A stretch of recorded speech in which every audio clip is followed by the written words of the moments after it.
할렐루야. 아멘. 할렐루야. 아멘. 오늘도 이 말씀 중에 임하실 하나님의 은혜가 오늘 전하는 저나 또 듣는 여러분들 위해 크고 놀라운 능력으로 또 우리를 다시금 일으켜 주시는 귀한 새 힘으로 임할 줄 주님의 이름으로 축원드립니다. 아멘. 우리 옆에 있는 분들과 이렇게 인사하고 한번 말씀의 은혜 나누겠습니다. 주님의 십자가 능력이 우리를 온전하게 할 것입니다. 시작. 주님의 십자가 능력이 우리를 온전하게 할 것입니다. 우리 지난 주일인 4월 20일 주일부터 우리가 부활 절기를 살아가고 있습니다. 그런데 사실 우리 지난 주였던 이 부활 주일을 제외하고 우리가 우리의 삶에서, 우리의 예배에서 이 부활의 의미, 그 부활에 연합하는 삶을 깊이 묵상하고 품고 살아가는 것이 원래 우리 그리스도인으로서 우리가 당연한 것이지만 그게 당연하지 못할 때가 참으로 많습니다. 부활주일 이후에 우리의 삶 속에서도 여전히 부활의 소망이 여전히 굳건하게 서 있는가? 부활 소망과 승리가 그저 부활주일에만 한정적으로 특화되어 있지는 않는가? 그러면 우리 그리스도인은 좀 문제가 있는 건 아닌가? 우리 되돌아봐야 돼요. 이 부활 절기를 맞이하는 우리들에게 이런 질문과 자기를 돌아보면 반드시 필요합니다. 여러분, 기독교 신앙의 핵심은요, 누가 뭐래도 이 부활 신앙에 있습니다. 이 부활 신앙이 있어요. 그리고 부활의 소망이 우리의 삶에 언제나 묻어나와야 우리가 진정 부활하신 그 예수님을 따라가는 그리스도인이다 라고 할 수 있습니다.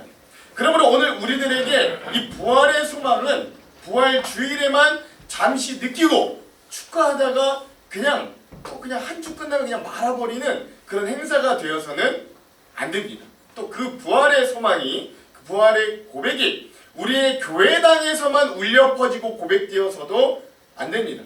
우리의 삶의 한 중간에 우리의 문제를 해결하시고 또 죽음과 같은 우리의 삶의 현실을 역전시키시는 그 주님을, 그 부활한 주님을 우리가 직접 만나 우리의 삶의 한 중간에 우리의 마음과 입이 그 소망을 통해 그래 나도 다시 일어나리라. 나도 이 믿음을 통해 다시금 살아나리라. 나의 삶이 부활하리라 라고 하는 이 고백과 찬양이 터져 나와야 될 줄로 믿습니다. 그러므로 오늘도 이렇게 주일에 모여 예배하는 우리들 또한 부활을 믿는 증인들, 우리 그리스도인들은 그러한 부활의 소망과 승리를 기대하며 살아갈 수 있어야 됩니다. 꼭 부활절기만 아니라 우리 365일 52주 주일간 내내 우리가 이 소망을, 이 부활의 소망을 잃어버리면 사실 우리 그리스도인이라고 할 수 없는 거예요. 그런 의미에서 저는 우리의 삶에 이런 부활의 승리와 소망이 지속되고 계속해서 이어지기를 제가 간절히 소망합니다. 그런 사람들이 바로 부활에 연합한 자다라고 할 수 있어요. 그래서 저는 작년에도 그랬는데 올해도 부활주일 당일에 성찬하지 않고요. 그 부활의 소망을 계속해서 묵상하고 이어가기 위해 부활주일 다음 주일인 부활절 둘째 주일에 성찬식을 여러분들과 거행합니다. 물론 부활주일에 칸타타도 있고 여러 행사가 있어 바쁘기도 하지만 꼭 그 이유 때문에 부활주일에 성찬을 하지 않는 건 아닙니다. 우리의 삶에 계속해서 부활에 연합하고 그 부활의 소망을 기억하자는 의미로, 계속해서 그 소망을 좀 기억하자는 의미로 부활주일이 지난 둘째 주일이라도 우리가 그 성찬을 통해 그 의미를 되찾고 함께 믿음으로 일어나서 부활 소망 가운데 승리하자는 의미가 오늘 이 말씀 이후에 여러분들과 나눌 이 성찬의 그 의미가 담겨 있음을 여러분 기억하시기 바랍니다. 오늘 우리가 함께 살펴볼 본문의 말씀도 사도 바울이 고린도 교회 성도들에게 성찬의 의미는 무엇인가를 알려주는 아주 유명한 말씀이기도 합니다. 또한 우리가 매번 성찬식을 거행할 때마다 반복되도록 선언되어지는 말씀이 오늘 본문이기도 합니다. 그러므로 오늘 우리는 우리의 삶에 지속적으로 이런 부활의 소망과 이 부활의 신앙에 참여하기 위해 어떤 성찬을 우리가 참여해야 됩니다. 우리가 어떤 성찬을 통해 우리의 공동체가 이 부활의 소망이 가득한 건강한 공동체로 회복될 수 있는가를 함께 이 본문을 통해 두 가지 의미를 좀 함께 나눠보도록 하겠습니다. 먼저 첫 번째, 성찬은요, 부활 전에 선제하는, 즉 부활이 있으려면 반드시 앞에 있어야 하는 주님의 죽으심에 동참함으로 그 은혜를 기억하는 것입니다. 여러분, 성찬식의 유래는 예수님이 십자가에 달려 죽으시기 바로 직전 날 밤 최후의 만찬으로 그때 제자들과 함께 유월절 식사를 하셨던 때를 기념하면서부터 시작합니다. 오늘 본문의 23절의 상반절 한번 읽어볼까요? 함께 읽겠습니다. 시작. 내가 너희에게 전한 것은 주께 하여 것이니 주의 예수께서 삼으셨던 것은 그렇죠. 언제 시작했다고요? 예수님께서 잡히시던 밤에. 예수님은 십자가에 달려 죽으시기 직전 날 밤에 제자들에게 무교병, 즉 누룩 없는 빵이나 떡과 또 포도주, 잔을 나누어 주시면서 자신의 몸을 성도들을, 이 제자들을 위한 희생으로 드릴 것을 말씀하셨습니다.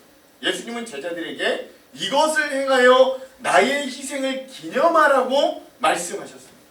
그러므로 이 성찬식은 예수님의 고난과 희생의 죽음을 무엇보다 제일 먼저 기억하면서 우리를 대속하시, 우리를 대신하여 자기의 몸을 내어 우리를 구속하신 그 은혜를 감사하는 예식입니다. 그러므로 성찬 예식에 참여하는 자세는 그런 주님의 희생과 죽으심을 기억하며 우리의 죄의 회개와 죄사함의 은총에 대한 감사를 먼저 할 수 있어야 됩니다. 다같이 오늘 본문 중에 26절의 말씀도 한번 읽어볼게요. 26절 함께 읽겠습니다. 시작. 너희가 이 떡을 먹으며 이 잔을 마실 때마다 주의 죽으심을 그가 오실 때까지 전하는 것이니라. 아멘.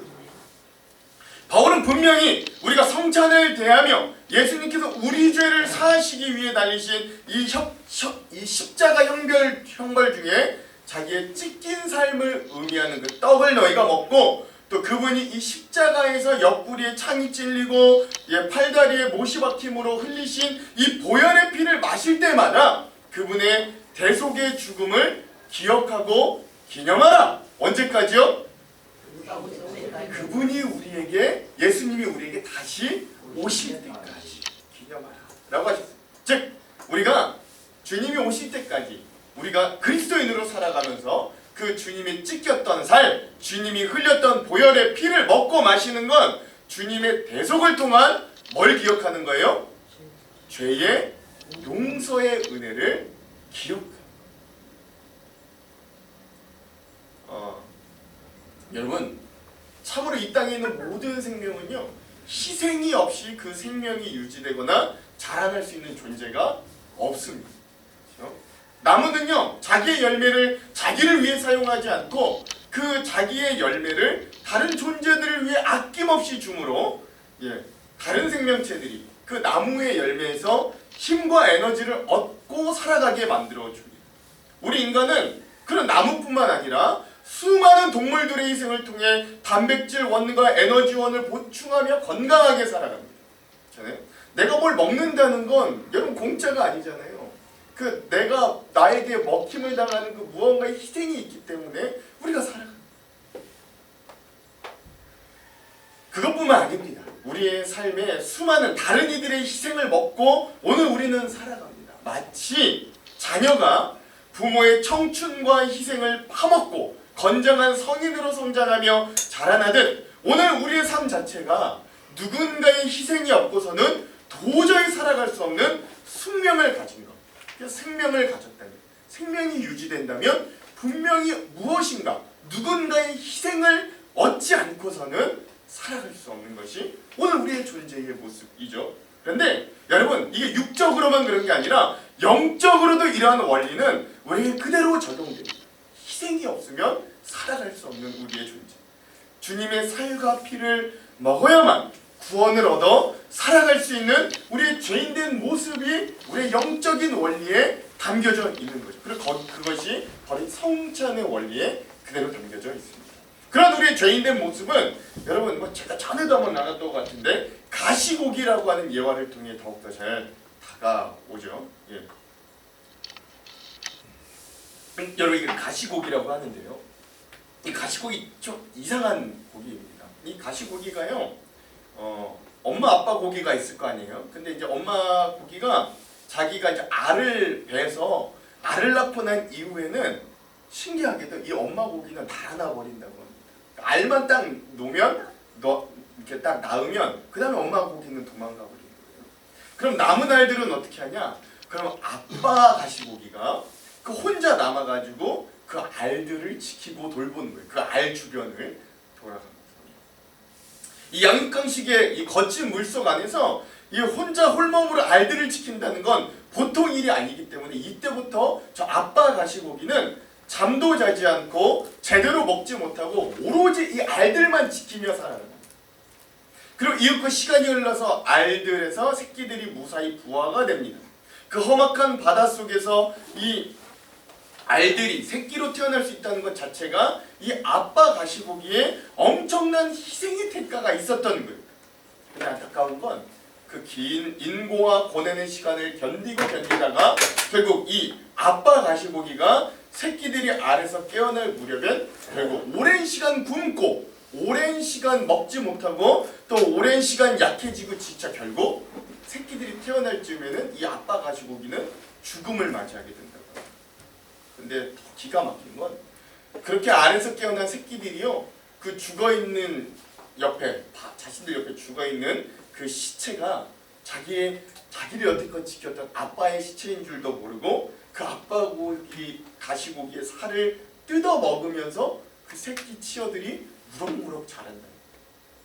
결국 이 아빠 가시고기가 그 자녀들이 그 살을 다 뜯어 먹으면 뼈만 남게 되잖아요. 그래서 이런 물고기의 특징을 가지고 이 물고기의 이름이 가시고기다. 이렇다는. 저는 성찬을 거행할 때마다 이 가시고기 이야기가 문득 떠오릅니다. 그리고 마치 그 떡을 이 성찬에서 내가 그 주님의 살이라고 하는 그 떡을 먹을 때 마치 그 예수님의 찢겨진 생사를 씹는 것 같은 느낌이 들어 괴롭고 죄송한 마음이 그 피라고 여겨지는 그 포도잔을 먹으면 채찍에 맞으신 그 예수님의 쇠맛 나는 피를 먹는 것 같아 때론 몸둘 바를 모르겠습니다. 그런데 그렇게 내가 먹고 마시지 않으면 내 영혼이 살 수 없어. 오늘도 나는 이 피와 살을 먹는 존재이구나 라고 하는 생각이 은혜로 다가오면 여러분이 성찬에 참여할 때 우리가 은혜 받지 않을 수 없고 눈물이 나지 않을 수 없는 거예요. 나를 위해 이렇게 찢기셨구나. 나를 위해 이렇게 흘리셨구나. 나를 위해 이렇게 죽으셨구나. 그 은혜가 이 떡과 포도주를 먹을 때 우리에게 생생히 다가올 수 있어야 한다. 사랑하는 성도 여러분, 오늘 예수님의 피와 살을 먹음으로 그렇게 살 수밖에 없는 우리의 존재를 인식하게 되는 우리가 되기를 먼저 주님의 이름으로 축원드립니다. 그러니까 여러분, 부활의 승리가 있기 위해서는 반드시 앞에 뭐가 있어야 되는 거예요? 주님의 희생과 죽으심이 선제해야 되는 거예요. 그분의 살이 갈기갈기 찢기고 그분의 피가 다 흘려져야 하는 고통과 아픔과 죽음이 선제해 있어야 부활도 있는 거예요. 그렇게 얻은 예수님의 피와 살을 우리가 먹지 않으면 우리의 영혼이 살 수 없습니다. 그래서 영치 없지만 그분의 살과 피를 우리가 여전히 뜯어 먹음으로 여전히 마심으로 우리가 나음을 얻고 우리가 생명을 얻고 우리가 이 믿음 가운데 구원 가운데 살아가게 됩니다. 우리가 저 험악한 세상 가운데서 여러분 무엇으로 우리가 힘을 얻겠어요? 오로지 우리를 벌떡벌떡 일으켜주실 분은 이런 우리를 위해 죽으신 우리를 위해 자기의 것을 다 내어주신 이런 예수 그리스도의 은혜로 주어진 이 살과 피밖에 없음을 기억하시기 바랍니다. 이렇게 용서하시는 은혜와 성령의 선물이 오늘 우리들에게 이렇게 성찬을 통해 주어졌고 이렇게 주어진 목적은 우리를 영적으로 또한 우리를 육적으로 다시 한번 거룩하게 하시고 하나님을 알고 사랑하고 그분을 닮아가게 하는 또 하나님과 이웃을 사랑할 수 있도록 오늘 이 성찬이 오늘 우리들에게 주어졌습니다. 그러므로 오늘 우리가 그러한 주님의 부활에 동참하기에 앞서서 우리가 그의 죽으심과 희생에 연합하는 이 성찬에서 은혜를 받기 위한 합당한 자세는 우리가 먼저 우리의 죄를 고백하는 회개 그리고 그 주님의 희생의 길을 우리도 따라가는 담대한 믿음이 필요합니다. 그러므로 오늘 그 떡과 잔을 받음으로 우리가 먼저 주님의 죽으심과 희생에 연합하였어요. 그래서 이 떡과 잔에 참여하였다면 우리가 이제 참여할 거지만 오늘 우리가 이 예배를 드리고 이 떡과 잔에 참여했다면 오늘 우리도 그런 다른 이들을 섬기고 돕고 내가 먼저 희생하는 자리로 나아갈 수 있어야 되는 거예요. 얼마 전 선종했다고 그러죠. 돌아가신 프란시스코 교황이 남긴 글이 있는데요. 좋아서 함께 좀 나누기를 소망합니다. 강은 자신의 물을 마시지 않고 나무는 자신의 열매를 먹지 않으며 태양은 스스로를 비추지 않고 꽃은 자신을 위해 향기를 퍼뜨리지 않습니다. 남을 위해 사는 것이 자연의 법칙입니다. 우리 모두는 서로를 돕기 위해 태어났습니다. 아무리 어렵더라도 말입니다. 인생은 당신이 행복할 때 좋습니다. 그러나 더 좋은 것은 당신 때문에 다른 사람이 행복할 때입니다. 물론 제가 개신교 목사로서 교황 체제를 인정하는 건 아닙니다만 그러나 어쨌든 이 돌아가신 이 교황이 내어놓았던 이 메시지는 오늘 그리스도인인 우리들이 굉장히 새겨볼 만한 말들입니다. 주님의 희생과 죽으심에 동참함으로 생명을 얻은 우리가 나아갈 바를 굉장히 잘 나타내주는 말이기도 합니다. 그러므로 오늘 우리가 이 부활 승리에 동참하는 첫 걸음은 주님의 희생과 그 죽으심의 자리로 우리도 나아가 그 떡과 피를 먹음으로 우리가 살듯이 우리도 그 주님의 길을 따라 희생하여 희생의 자리, 자기 포기로 나가 다른 이들과 함께 생명을 공유하는 삶으로 나아가야 한다. 이게 오늘 성찬에 참여하는 그 부활에 참여하는 우리의 선지하는 모습이다 라고 할 수 있어요. 그러니까 주님의 죽으심에 동참함이 우선되어야 우리도 주님의 부활과 승리에 참여할 수 있음을 기억하면서 우리도 그리스도의 향기나는 그 희생과 헌신의 삶으로 담대히 나아갈 수 있는 저와 여러분 되기를 주님의 이름으로 축원드립니다. 예, 우리 옆에 있는 분들과 이렇게 한번 도전했으면 좋겠어요. 주님의 희생에 동참함으로 생명을 풍성하게 하는 제자가 됩시다. 시작.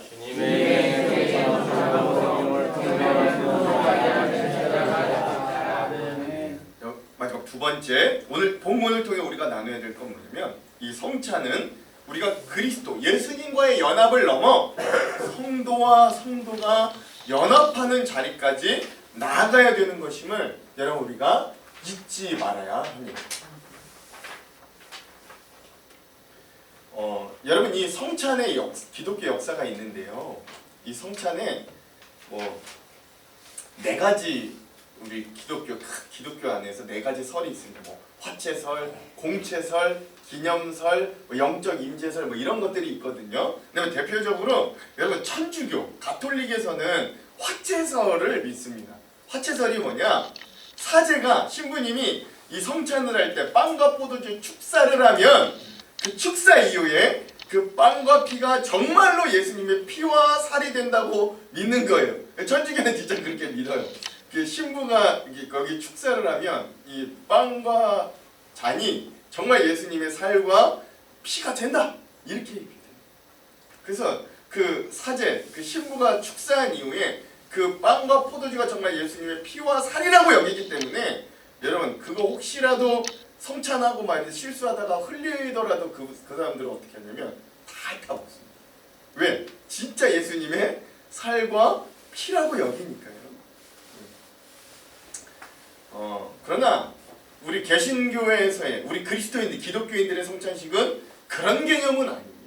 우리는 목회자가 그 빵과 포도주 축사할 때 그것이 정말로 예수님의 살과 피로 변한다는 건 아니고 그 빵과 포도주에 성령님께서 임재하셨어요.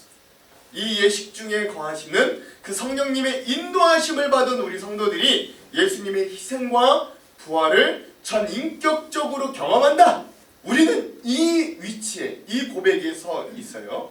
그러므로 오늘 우리가 주님의 살과 피를 의미하는 빵과 포도주를 나눌 때 우리는 예수님의 영적 임재를 통해 주님과 영적으로 더 깊은 관계를 가지게 되는 것. 우리의 성찬에는 여기에 목적이 있습니다. 그렇죠? 여러분 저 영적 인재설 밑에 있는 저거 한번 같이 읽어볼까요? 지상의 생물들은. 시작. 지상의 생물들은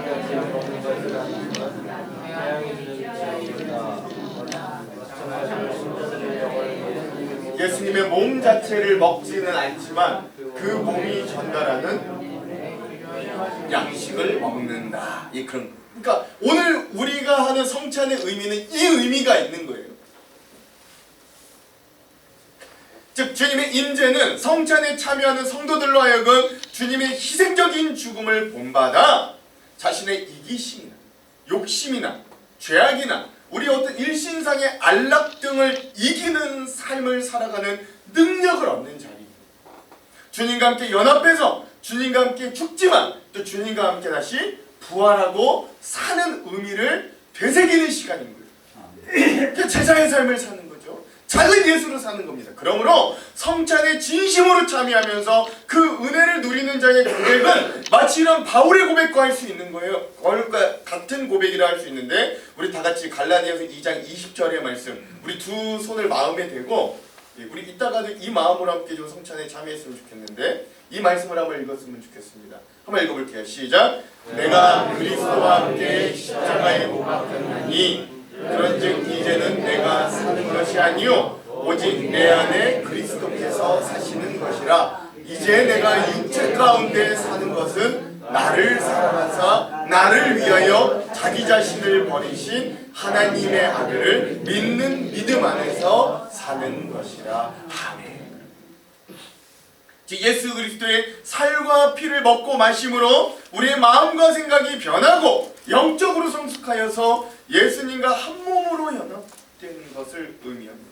즉 나 자신만을 생각하던 우리의 마음이 그 주님의 고난과 희생에 참여하면서 그리스도의 영광에 함께 참여하게 되는 거죠. 그러므로 우리 성찬에 참여하는 우리 그리스도인들 성도들은 주님과 연합함으로 자기의 이기심과 욕심과 죄악과 일신상의 안락을 이기는 것. 즉 그렇게 성찬은 주님과의 연합을 넘어서서 함께 성찬에 참여하는 우리 성도들과의 연합까지도 나아갈 수 있게 돼요. 왜? 나의 이기, 나의 욕심, 나만 바라보는 그것들이 십자가에 못 박혀 죽게 되었습니다. 그래서 오늘 우리가 거행하는 이 성찬은 이런 예수 그리스도를 통해 얻은 구원을 경험한 우리 성도들의 우리 사랑과 친교의 연합을 통해 천국 식탁을 미리 맛보는 자리다라고 할 수 있습니다. 여러분 성찬을 영어로 뭐라 그러는지 아십니까? 성찬은 영어로 커뮤니언 서비스라고 하는데요. 이는 교제를 뜻하는 말이 굉장히 강합니다. 이 성찬이라는 말 안에 교제를 뜻하는 말이 굉장히 강합니다. 이 성찬이요 그렇잖아요. 이 음식물을 매개로 한 이 사귐의 면에 교제의 면에서 이러한 이름이 성찬에 붙여졌다고 해요. 사실 오늘 본문의 말씀에서 이런 성찬의 정신이 더욱더 잘 나타나는 겁니다. 바울이요 고린도 교회 성도들에게 갑자기 뜬금없이 이 성찬에 대해 가르치는 게 아니라 오늘 본문에는 어떤 배경이 있기 때문에 그렇습니다. 다 같이 오늘 본문 중에 20절에서 22절을 한번 같이 읽어볼게요. 오늘 본문의 20절과 22절 함께 읽겠습니다. 시작. 그런즉 너희가 함께 모여서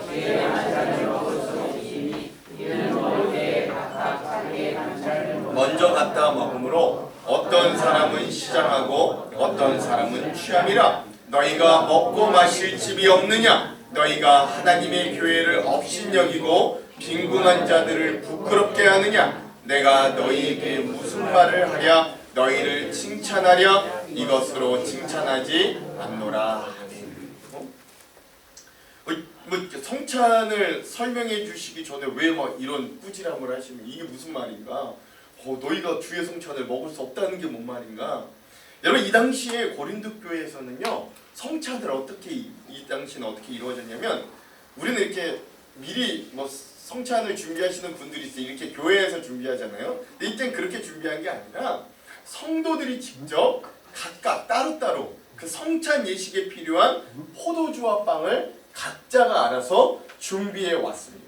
근데 이게 보통 그 음식물들이 주로 부유한 성도들이 준비해 온 것으로 모두가 함께 나눠 먹는 것이 성찬 예식의 보통 일반 예였습니다.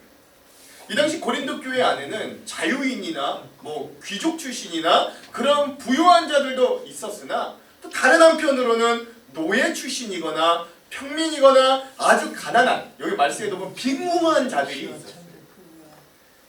그런데 문제는 그 교회 안에 있는 그 부유한 자들이 가난한 자들을 무시한 채 자기들이 성찬을 빵과 포도주를 챙겨왔잖아요. 그러니까 내가 챙겨왔으니까 자기들만 그 성찬을 먹고 마셨던 거예요.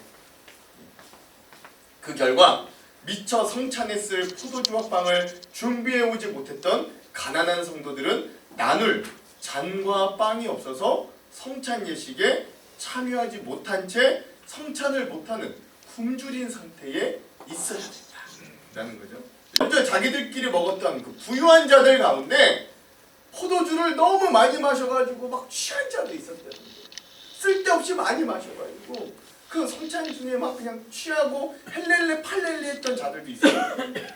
한쪽에서는 못 먹어 막 배를 성찬도 못하고 있는데 한쪽에서는 쓸데없이 많이 먹어 취하고 있는 이런 상황이 고린도 교회에 있었던 거죠. 즉 이들은 함께 나누어 먹을 충분한 양을 가지고 와서도 자기들끼리만 먹고 교회 안에 있는 가난한 성도들을 무시했던 거예요. 그러므로 사도 바울은 교회에서 먹고 니네가 교회 오는 거 그냥 먹고 마시고 즐기러만 왔느냐 호되게 꾸짖고 있는 거예요.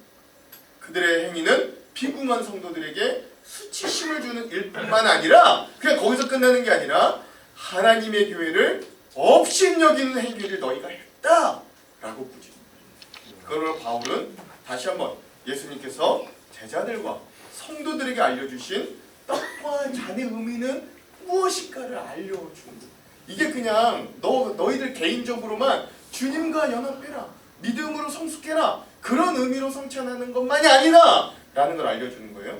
다같이 오늘 본문 중에 23절의 후반부부터 25절까지의 말씀을 한번 읽어볼게요. 함께 읽겠습니다. 시작.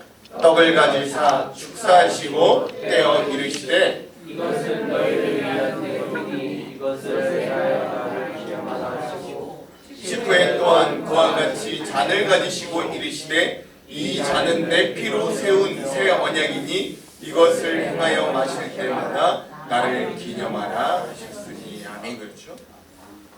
여러분 한 덩이의 떡이 여러 조각으로 찢겨 나가는 것처럼 예수님은 이 우리 죽을 수밖에 없는 죄인들을 위해 찢겨 죽임을 당하셔야 했습니다. 과거 이스라엘 백성들과 하나님 사이의 언약의 확증으로 어린 양의 피를 흘려 죽여야만 했던 것처럼 예수님이 흘리신 보혈로 원수되었던 하나님과 죄인된 우리 사이에 영원한 언약과 평화의 회복이 일어나게 된 거예요. 예수님은 떡과 잔을 나눌 때 계속해서 이렇게 말씀하셨어요. 이걸 행하면서 나를 기념해라. 이걸 행하면서 마실 때마다 나를 기념해라 라고 말씀하셨습니다. 이게 뭘 기념하라는 거예요? 이게 그냥 나 잊지 마, 나 기억해 이 말이 아닐 거잖아요. 이 일을 직접 행하셨던 그 예수님의 사랑과 화해의 모습을 기념하는, 더 정확히 말하면 예수님께서 하나님과 원수 되셨던 우리 사이에 영원한 화목을 가져오기 위해 스스로 찢기고 피 흘리고 돌아가셨다는 사실을 기억하고 기념하라 라고 하는 거죠.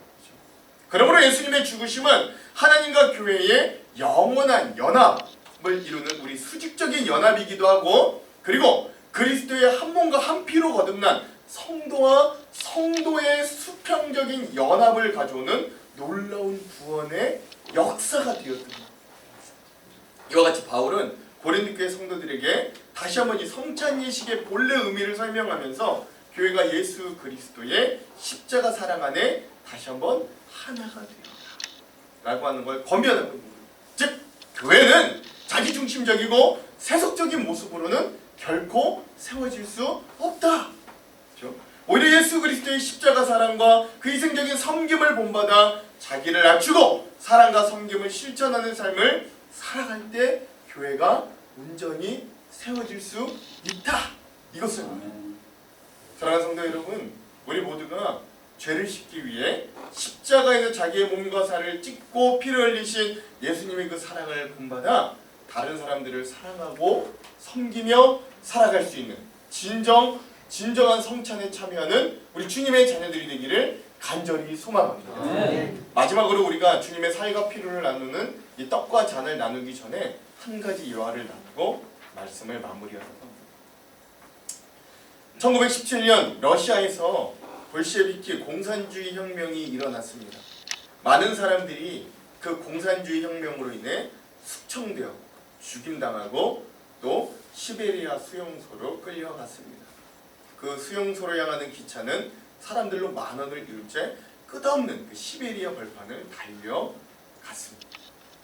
그 중에 한 강제노동 수용소는 10평 남짓한 방에 한 24명의 수용자들을 가두었는데 하루 2번씩 검고 딱딱한 이 러시아 빵 24개와 스프 한 통이 그들의 하루 양식으로 주어졌다고. 그게 전부였습니다. 영하 30도 40도의 강추위, 끊임없이 계속되는 강제노동, 허기와 오한과 피로와 질병과 지독한 동상 속에서 사람들이 계속 죽어났던 거예요. 그러니까 여러분 그 수용소에서 이 빵과 스프를 나눠주는 시간이면 이 아비규환이 막 일어났던 거죠.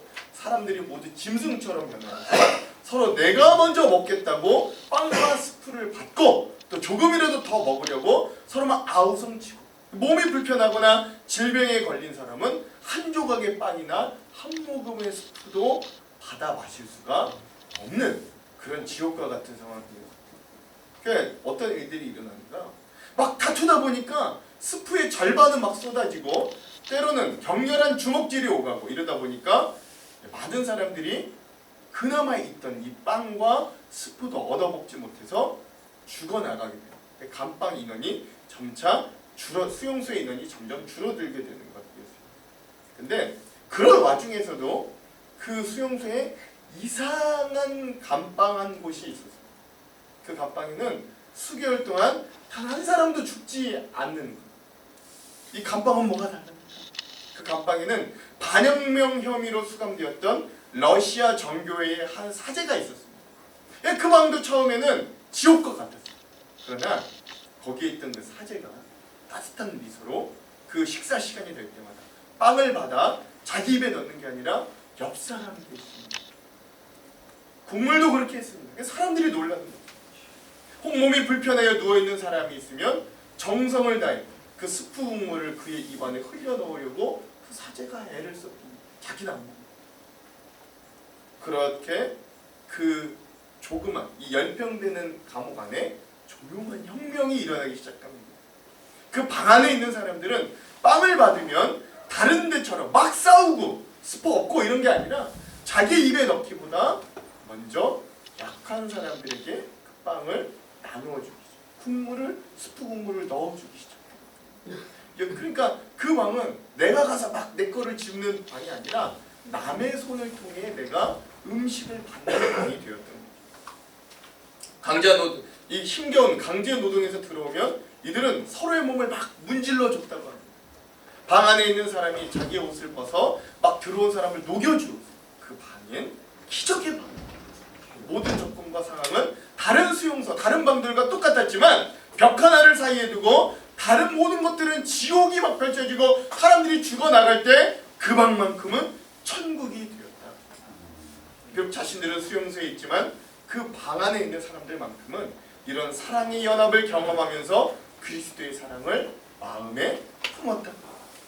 또 그래서 이 방에 있는 사람들은 한결같이 이렇게 생각했다 그래요. 야, 나도 이 사랑을 어떻게 표현할까?